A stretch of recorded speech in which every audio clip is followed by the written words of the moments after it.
Mondays with Mike is a podcast by two friends from the Seattle area. Originally intended as a news analysis podcast, as of spring 2025, it has lately mostly covered current events. Show notes can be found at mondayswithmike.ddns.net. Mondays with Mike is your weekly helping of opinion and critical analysis of the day's news. Bud asks the questions, and Mike supplies the takes. Start a social revolution. Make friends with your neighbor. Disagree without being disagreeable. And remember, if it's Mondays, it's with Mike. Here we resume our discussion from last week on Mondays with Mike. If someone doesn't pay the child support, then they have to throw them in jail, it's silly that you want someone to pay child support and the response when they don't is you throw them in jail. Why not let them work I guess if you're throwing them in jail, do it during the weekend or something, let them work so they can pay off the debt that they owe the state, right? That's if they must go to jail, that's not a bad idea, but it isn't that they must go to jail. Yeah, but it is silly there, right? Because the government not only wants money from someone, but they also are paying money to imprison someone. So they're losing on both ends, right? Yeah. They're losing the money and they're losing by having to imprison someone and all the legal expenses associated with throwing someone in jail. Anyways, that's a whole thing. But when talking about this gambling topic, you're completely right. People take risks all the time for all sorts of reasons. My whole issue with it has to be that there's very little barrier to entry. It's much too easy to lose a lot of money very fast because there's not enough regulatory safeguards. An example is the stock market has a circuit breaker. If it starts losing too much money too fast and the economy is about to crash, there's three of them, right? That if it goes down 7%, they stop trading for 15 minutes. If it goes down, I think it's 13%, they stop trading for 30 minutes. If it goes down 20%, they stop trading the whole day because they know that if you lose way too much money way too fast, you risk crashing everything. Same deal for gambling is that people can get caught up in this like momentum where they take a bet, they lose, they go, okay, I have to do another bet to recoup the money that I just lost. And if I win, then I can get it back. And then they win and they get the money back. But then they go, oh, huge dopamine hit when they do that. They're like, oh wow, the world's open to me now. No, it's not. That just because you win one time, that somehow the odds of winning again have improved. No, not at all. The odds remain ever the same. It's just that people build up this like narrative, this hero's journey in their mind of being an adventurer and going off on an adventure of succeeding and winning and winning. And the whole issue, the reason casinos make money is that people can win a lot of money and then proceed to lose all of that money, right? That they don't know when to stop. So it seems like this is actually an issue of access rather than of it being legal or not. If people can do it on their phones, uh-oh. But if they have to go to a casino, and I will also say it's a good thing that we don't have casinos in city centers. In Australia, they've got casinos in city centers, and they've got a lot more gambling. Maybe you could apply this to other things too. What am I thinking of exactly? Maybe like marijuana or light drugs or something. If you have to go to a particular place in order to do it, then it'll probably mess with society a lot less. If there's barriers, yeah. Another issue that I think about when I think about this topic is that it's too easy for somebody to take out a loan to keep gambling. So if those were separate, right, it shouldn't be the case. And I've never liked this fact that casinos can let people borrow money or take credit or whatever ahead of a gamble. It shouldn't be ever the case that people are able to gamble more money than they physically have. Because if you do that, society as a whole suffers because we have to foot the bill. At the end of the day, when someone declares bankruptcy or their business fails or it's just any number of circumstances where somebody spends more money than they have, and this happens in the stock market too, at some point, it all comes due. This is in part what precipitated the 2008 financial crisis And also, it seems for this recent bond market thing where the yields were going up, one of the arguments I've heard is that there was a Japanese hedge fund that was severely over leveraged on US Treasury bonds, and that it had to all at once when the market went down too much. Because if you look at the Nikkei, their market went down pretty significantly on one of the days. I think it was 15%, like pretty big. It was a pretty big decline when the hedge fund was over leveraged in treasury bonds and they had to pay up, right, to meet their requirements for some stock position they had. That usually I think happens when you do, I think they're called puts, or when you short a stock, you have to pony up a certain amount of money as Yeah. collateral. We saw that Yeah. with the GameStop short Yeah. when GameStop stock skyrocketed and one of the companies that was shorting, they just needed just exorbitant sums of money. That was Mhm. Robinhood's argument for why they stopped trading, is that they couldn't cover the capital requirements. They didn't have enough money on hand to cover the risk that they were engaged that was being engaged in. But anyways, the point is that's a parallel, right? Is that it's too easy to Mhm. borrow money when you have Yeah. no money. That was the subprime mortgage crisis where people were gambling on being able to pay for a home, but getting a Mhm. mortgage with zero down and no credit check. Talk about that kind of gamble. Yes, it seems like access to credit often gets us in trouble. And if it's everybody else who has to pay for it, then that becomes the public business. If it was just somebody frittering away their own money, we don't want breadwinners neglecting their families because they fritter away their money. But, it certainly becomes a public matter if they take out debt and then they can't pay the debt. But what was that debt for? It was for a gamble. Not good. Not good at all. Not good at all. And so Yeah. that's part of the issue, right? Is that because, and also it goes along with that suicide discussion. Say somebody only has 1,000 in savings, but they're able somehow to make a $10,000 bet if they borrow that money and then they lose. All of a sudden, what could have just been losing all your money and that's that becomes having to figure out a way to pay that money from the loss. And Mhm. if someone can't do that, then they see all of a sudden their life falling around them. It makes it too easy to destroy Yeah. one's whole financial future. Part of the issue is that people don't see that they have a way out, that they get swamped by the burden of whatever the loss is, even if bankruptcy is an option. But it's because of the demographic that we're talking about of 18-year-olds to 34-year-olds that they're young. You are right that there's certain degrees of risk taking. And they haven't seen the externalities of their behavior or things like their behavior. Like I used to drive my car quickly. And if I had a loud car, I didn't.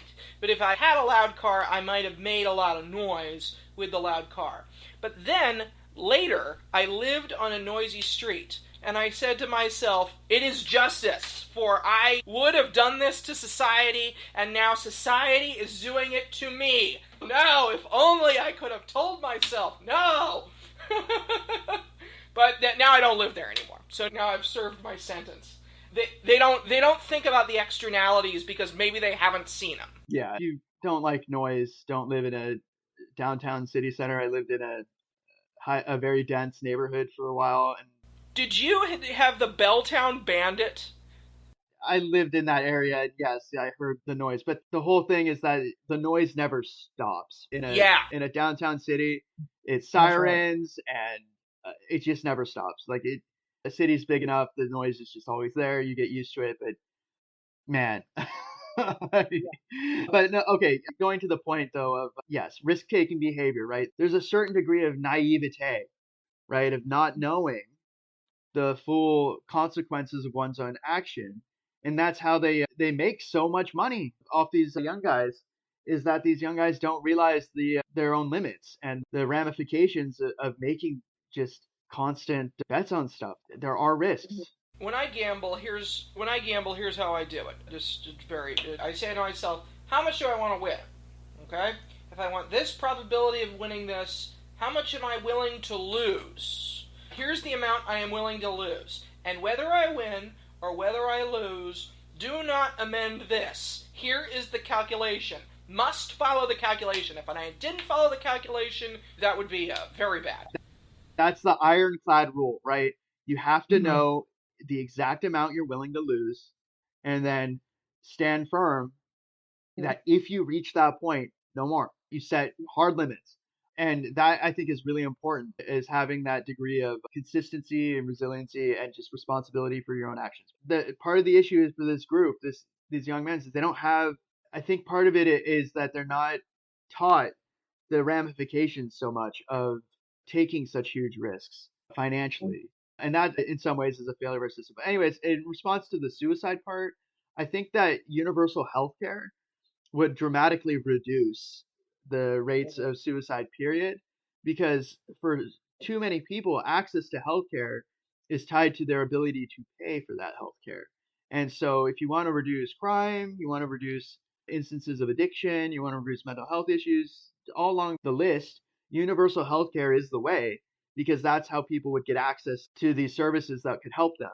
And it shouldn't take going to prison for not paying child support payments to get access to healthcare. That's one of the issues is that in some cases there may be like a chemical imbalance or people just haven't learned the tools on how to adequately control their addictions. And universal healthcare is a way to reduce the barriers for access to those services. But also and I think this isn't talked about as much as it needs to be. People who are desperate take desperate risks to try and mitigate the harm. So if somebody has cancer or they have some kind of like illness that needs medicine to cure and they don't have enough money, they may turn to something like gambling as a way to try and make enough money in a short period of time to pay for the life-saving treatment. And then if they fail in it working, it compounds the problem because now not only can they not get access to the treatment, but they also have no money. Do you get what I'm saying? That desperate people do desperate things. So if you remove the amount of desperation that people have, this goes to that issue of the government cutting food stamps, or the government cutting housing for people, or the government cutting social security benefits for orphans, right? If you do that, if you make life desperate enough for people, they take desperate risks, incredible risks that most people would never consider. But when people feel they have no options left, there have you ever heard the phrase if you've got nothing left, then you've got nothing left to lose? Essentially that by allowing people, it shouldn't even be the case that they should be able to take a loan out for money if they don't have the collateral to pay back that loan. Because if you afford people who have no money the opportunity to get something or try for something of value with the money they don't have, right? It creates these cascading negative externalities, these really serious problems, which is a bit of a moral hazard. Issue 4. So, I don't know if you saw the segment, but a lady named Emily Lay of Florida is suing the Trump administration over tariffs. I do not know the merits of the case. It reminds me of Howard Schultz suing the newer owners of the Sonics when they tried to take them to Oklahoma City and succeeded. And it also seems to me that something that, oh, there's a lawsuit, that gets news coverage pretty regularly. So I wonder what she's suing about, and is she going to win? Do you know? Yeah, I read through the case and what's going on. The issue is that they're suing over the president's ability to impose tariffs through the emergency powers. So it's not clear through the act that he's using to declare emergency powers that he also has the ability to impose tariffs to this scale and degree through that power. So it's not the issue isn't that he declared a national emergency, it's that the response to that emergency was to impose taxes. That it's something that's reserved for Congress and not for the president is the argument, at least from what I read of the argument being presented. And so the in effect, I think the argument would be that if the president doesn't actually have the power to impose tariffs, then the impact of those tariffs should be effectively people who paid the tariff should be compensated and it should be reversed as if it never happened. I imagine that would be the ultimate response in terms of redress. That if somebody paid exorbitant amounts of tariffs on something at the last second because there was no advance warning, if you had goods in transit and then they showed up in port and all of a sudden a cost that you thought was going to be 10,000 was actually 50,000 or something, that essentially you're saying to the government, you harmed my business, you harmed my ability to succeed as a business, and so the redress is to pay me back the amount of, just give me back the money. This also goes to the predictability of a business climate. Yeah. That's the whole issue here is that, and look, this case is important because if they succeed, then they can stop all the tariffs. That's important. I don't know that it's going to succeed because there's other laws that give the president the ability to impose tariffs. The argument here is just that it's not under this specific law of declaring the emergency that the president can then impose tariffs as a result of declaring that emergency.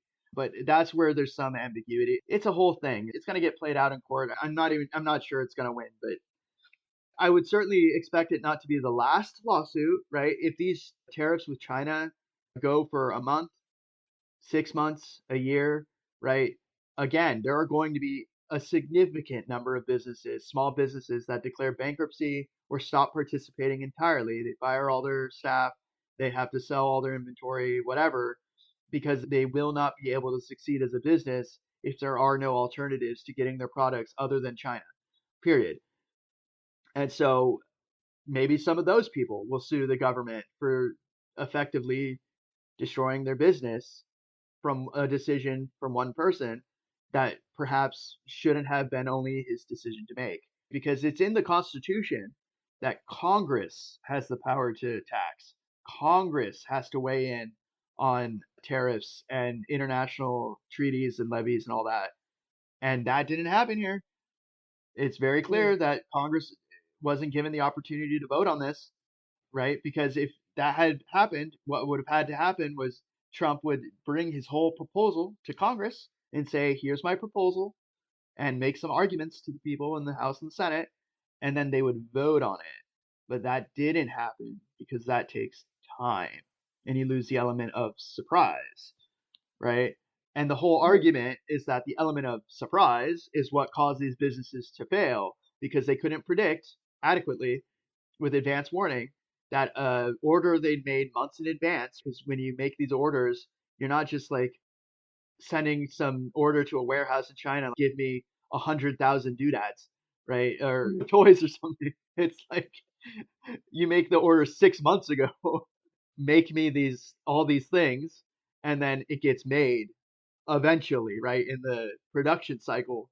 I was reading about a glass company in San Francisco that makes custom glass based off of books and games, and they need a whole lot of months to make these things because there's just one guy in the whole world who's an expert glass mold maker who has the expertise and the specialties necessary for them to get what they need done in the manner that they want it done to be effective as a company.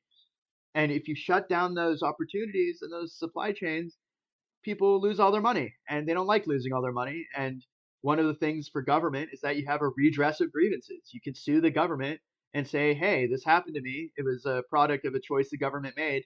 Pay me. Farmers do it, right? The farmers are expecting to get paid back for China shutting down their export market. I mean, it happened in the first Trump term where he paid farmers, I think it was $28 billion because they lost soybeans, right? They lost their market for soybeans and a bunch of other stuff. Okay, if farmers could get compensated for all their losses, what about everybody else? Why do only farmers get this special treatment, but nobody else gets the compensation or the pay? Do you get what I'm saying? That could also be why they're suing, is why can you make life impossible or difficult for the farmers and then pay them back, but you can make life difficult and impossible for everyone else, but not compensate them for destroying their businesses. With the economy, you had, and this process has been going on for a very long time, but in particular, since shipping became a lot easier in, I don't remember, the 1950s or 1960s, when you had the standard shipping container as it currently exists, invented, and after that, shipping got much more efficient. So not just globalization, but the sort of economic specialization that economics hopes to lead us to. So you should do one thing and one thing really well, and then you will make the most money and you should buy everything else, is the idea. And I'm thinking about, okay, that would save us money in the short run, because somebody else is doing it. But in the long run, it would lead to the erosion of skills and the erosion of human capital. And now we have that. And now, if you have the one guy, the one glass molder, and previously the glass molder could export this product or service as far and wide effectively as the entire world, but you shut it, suddenly you're working with a world where people are used to receiving goods and services, but they don't have access at a reasonable price to those goods and services anymore. But what's the point? So that they learn to do more stuff, but people already have their jobs. The unemployment rate is not that high. There are people who are not in the labor force. But it seems like this should have been a 10-part process. Train up people more to do more things. And then, they wait a little. But then it's, nope, stop importing it. Wham! You don't have it anymore. So that is one of the big issues with how this whole process has played out.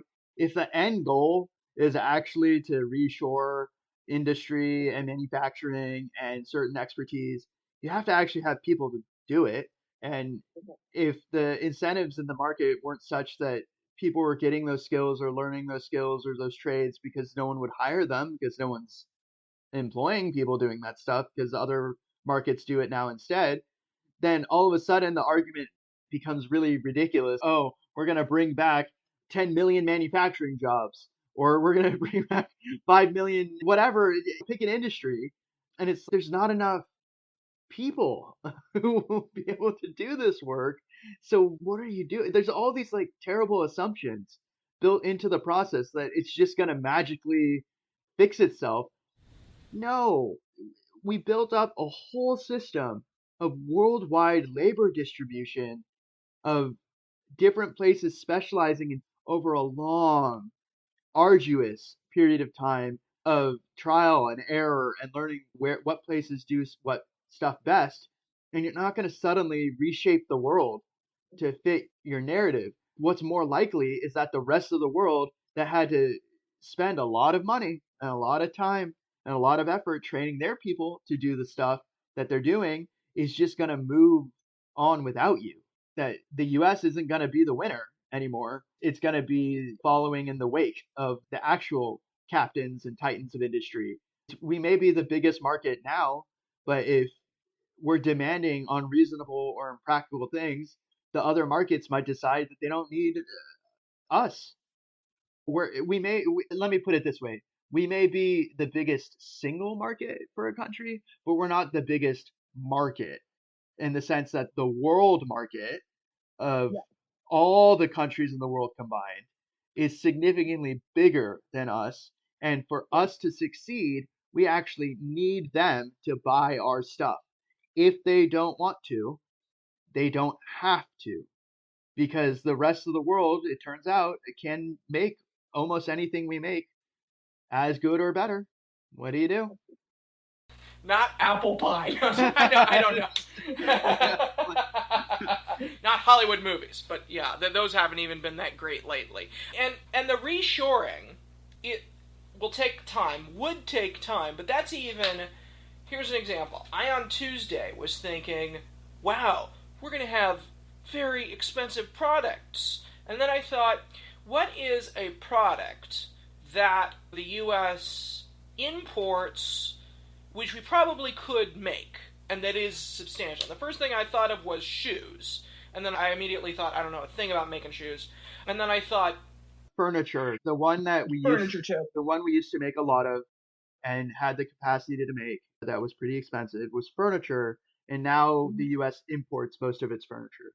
And furniture is so expensive. I go to Macy's, it's whatever, $3,000 for a set? No way. No way. I don't know who's paying that much. MDs, obviously. People who can afford it. That's the answer to that is people who can. Even if I could afford it, I wouldn't. It's like, my God, wow. And then I thought, Android smartphones. And that actually, I thought, oh yeah, it wouldn't be too hard. And I had ChatGPT, how much would it cost to make an Android smartphone? $420, too much. And then I thought, there must be another way. But then the next day, oh, the tariffs are gone. So, yeah, but they're going to be back in 90 days and you don't even know what's going on. And then this morning I read Trump exempts, or somebody exempts smartphones and other things. I just think to myself, this is totally unpredictable. You can't do business when it's this unpredictable. Yeah, so talk about something we didn't talk about for the tariffs. That's a huge issue. Talk about unpredictability. Some people have to pay the full freight, 145% tariff. Others can have a $1 million dinner with Trump at some donor dinner, and then all of a sudden there's an exemption on their specific product line or their specific industry, and it's wait a second, this looks really bad. That essentially they're picking winners and losers in the economy. And it's not how we talk about, oh, it's a fair market and a free market. It's not particularly fair that exemptions can be carved out on a case by case basis based off of access to the one person making those exemptions. And if you apply that to like all the tariff lines, because there's thousands of tariffs that are imposed, how many dinners is that? How many people Yeah, it's have a lot to of dinners. lobby? He'll eat free the rest of his life. Yeah, like how many people have to show up and kiss the ring to beg and plead, save me, oh God King, save me from the effective tariffs on my business, right? Is that really the kind of economic system that inspires confidence for people and entrepreneurs? Like, it's a huge risk to start a small business, to take out the loans and to buy up all the supplies and build markets. A huge risk, right? People lose their money all the time when they fail, and this just makes it way more riskier. Okay, so we'll see how that lawsuit goes. Last topic. Did you know that they're keeping a bunch of paperwork in a mine for the U.S. retirement? That's pretty wonky. A mine? What if the mine collapses? So what's the deal here? I think it's a great idea, actually, for a variety of reasons. The first has to do with cybersecurity.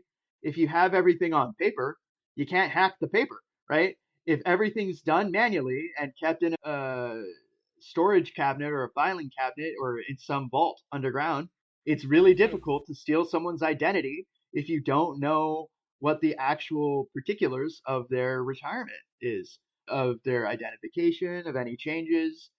And that's a huge issue in our increasingly digital global world of people stealing the identities of others and trying to make money from it. It's impossible. Have you ever heard of an air gapped computer? Yes, I have. I certainly have. Same deal here. If everything's on paper, if everything's analog, and it's in a mine, it's really hard to break into the mine because the US government controls all the entrances and exits. And talking about something like a mine collapse, like I am skeptical that the government doesn't have people who have the ability to make something structurally sound.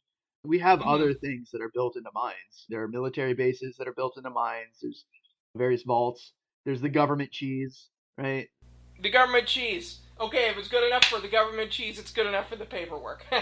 The government cheese, it's good enough for the Yeah. paperwork for sure. But Mm-hmm. no, I actually think I'm very opposed to this idea that everything has to be digitized because we know that digital infrastructure has critical points of failure.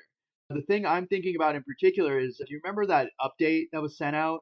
Yes, I was getting my tires changed that day, and it took them an extra day because of the huge failure in the summer of 24. If one failed rollout of an update of one cybersecurity firm can shut down like millions of Windows operating systems for a while, think how calamitous and how crazy it would be if This is the issue of digitizing Social Security, of Yeah. digitizing the retirement.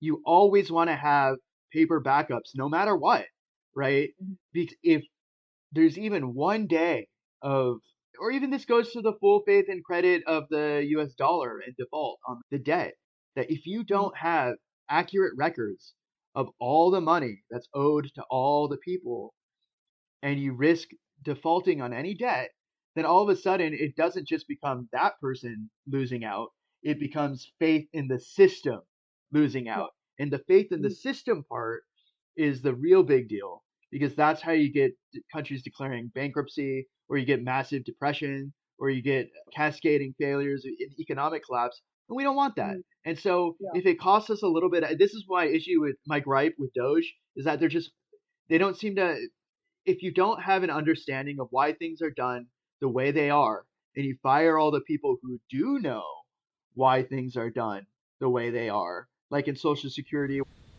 Yeah. And then you get the human capital deficit, which is really hard to make up. Yeah. And the whole issue is that we don't want to have happen that one day they flip a switch, but they didn't wire it correctly, and they burn the whole place down.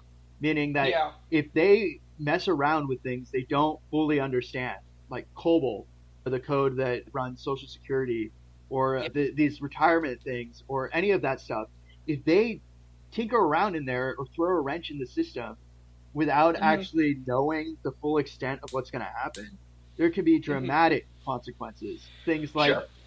millions of people declared officially dead by Social Security, and then the courts get tied up with just nonstop court cases that are expensive and odious and take so much time and tedious, and you get stupid situations where someone goes to court and the court goes, "We can't talk to you. You're dead." They got habeas corpus, present the body. We need a Latin phrase. Here I am, or I'm not a corpse, or I'm not dead. We need a Latin for I'm not dead. I read these articles of why is the I've watched the segment, but I also read a whole bunch of articles for why is this in the mind? And the answer is pretty straightforward. They know how to do it and it works. As in, somebody wants to file retirement, they know the process from beginning to end of how to make it happen. Sure, it takes time, but they have the Mhm. people to do it. Every time that they've tried in the past to move the records to any other kind of system, it didn't work. It's not as if they haven't tried. What's missing in this conversation of them. Oh, we're just gonna fire all these people, or oh, we're just gonna close the mine. That's efficient. And they'll get some geniuses from MIT to figure out how to do it. Everything, right? That's the answer for everything. You don't have air traffic controllers, geniuses from MIT. The government stops paying people retirement, geniuses from MIT. You have problems with Social Security, geniuses from MIT, right? Like they have all the answers. It's like we already hired the geniuses from MIT to do this stuff. It's not like these workers aren't experienced or aren't smart. They're, in some cases, they're explicitly recruited out of very high end accounting firms, very high end universities. It's not like these people just stumbled into these jobs. These Mhm. auditors and these actuaries and these accountants that work at the OPM on retirement. Like these are very smart people who are doing a job that they view as important, as a public service, as helping the country and its people. And they take Yeah. usually a pretty serious pay cut to do it. And that's what's infuriating about this whole Doge thing is that they're firing scientists and people with PhDs and Nobel prizes and all sorts of stuff. If you really care about having the best of the best, don't fire the best of the best. So I see what you mean in terms of wanting an air gap. I also see what you mean in terms of if everything is on electronics and then the electronics are updated and it's going to break it, then you shouldn't have been using those electronics. Point taken, and I see the value of the physical papers. There's also the aspect of it that sometimes processing of these things will take a while. And my wife frequently wrote the Department of Education, am I qualifying for this program. Takes 3 months to get a letter back. Sorry, we're not going to answer because you didn't fill out this paperwork properly. Then you got to ask the same question again. It takes too long to do a query. But the air gap thing, I take your point. So maybe they need like a middle way. Here's the middle way I have in mind. You have the paper backups. You have people well versed in getting the paper backups. But you also have an offline computer system, perhaps with tape storage, because with tape storage you have to go to the correct part of the tape in order to find it, but it's a lot faster than finding it on paper. You could find it on the tape and then print out the thing on paper and do it quickly on the tape. So I think that whereas we do rely too much on computer systems in our society, the solution is not no computer systems, but more stable computer systems, I would say, and not exclusive reliance on computer systems, remembering to be able to do it manually as well. So let me just say something else on the reason why there has to be some kind of paper records or some kind of physical records that aren't connected to the internet. It's a national security risk. So if everything's digital, if everything's on the internet, or if everything's in some way that can be hacked in any way, it creates the risk of a kill switch, of somebody shutting down all retirement payments, all social security payments, all at once. And the reason for why that would be problematic is it creates chaos. And chaos is an opportunity for bad actors to do bad things. Because while the government's trying to fix the problems born by that chaos, right, trying to respond to the riots in the street and the people banging down the doors of banks going, "Where's my money? Where's my money?" Bad actors can do bad things. They can sneak in, they could send in more viruses, they could hamper operations. There's any number of problems that occur when chaos occurs. And so you always, in my opinion, there always needs to be some measure of security and stability completely removed from the internet, from the world as it is in the digital world. And I get what you're saying of a tape system. That might be better, it might be more efficient, but we still need some way to know what the government's doing and what the government's done if there's a collapse of government for continuity of government reasons, right? Like the archives. I mean, this is the whole issue with that Signal chat, where if they were using Signal and the messages were getting deleted, we don't know what secret agreements we have with countries and people.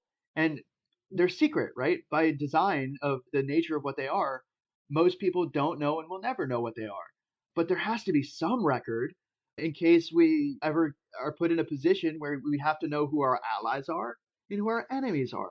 And secrecy is the best way to do that, to know at the end of the day, if all things fail, who's actually on our side, who's got our back.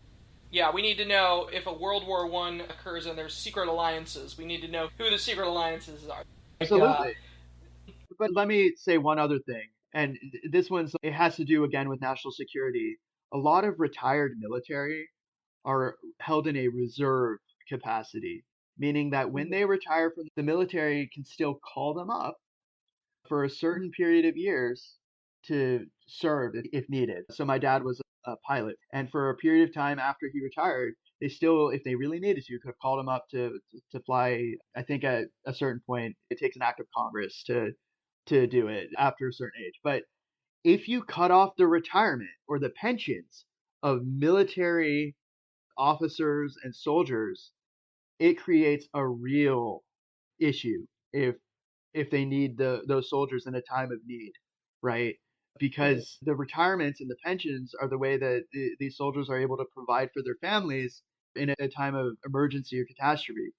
And that's a big issue. That's a big deal for national security reasons. So I'm not thrilled with the idea of them mucking around and messing up a system that works. If it's, have you ever heard the phrase, if it's not broken, don't fix it? Yes. Yes. If it ain't broke, don't fix it.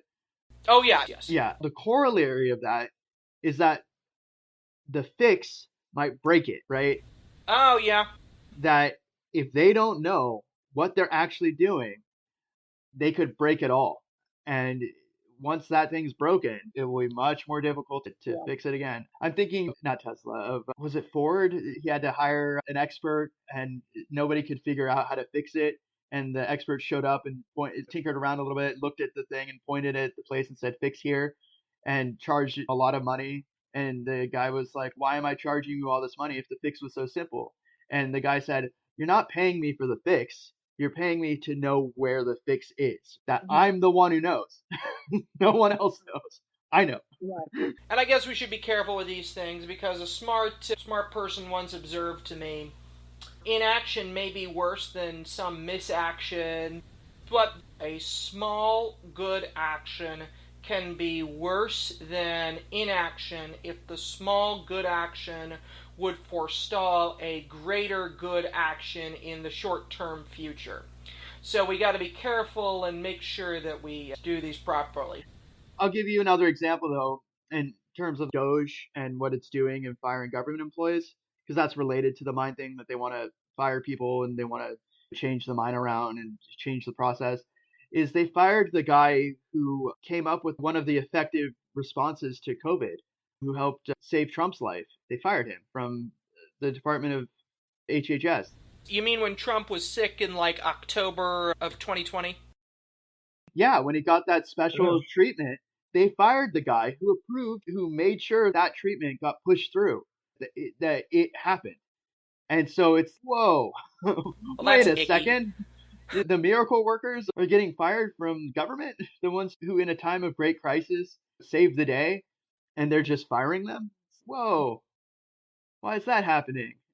Why Right. are the unsung heroes not having their song of the real miracle workers? If I could summarize a quintessential, what's the problem right now with firing all the workers in the government? It's that kind of thing. It's like there's these scientists and these regulators and these people who they move mountains, right? They make the impossible possible. They fix what seems unfixable, and then they get fired for their great service to the country. We can do Yeah. better. We can do better. They deserve better. The real unsung heroes. Federal employees, yes. Yeah, they keep everything running, right? They keep the lights on. They keep, Yeah. the show going. Not great. We'll see you next week here on Mondays with Mike.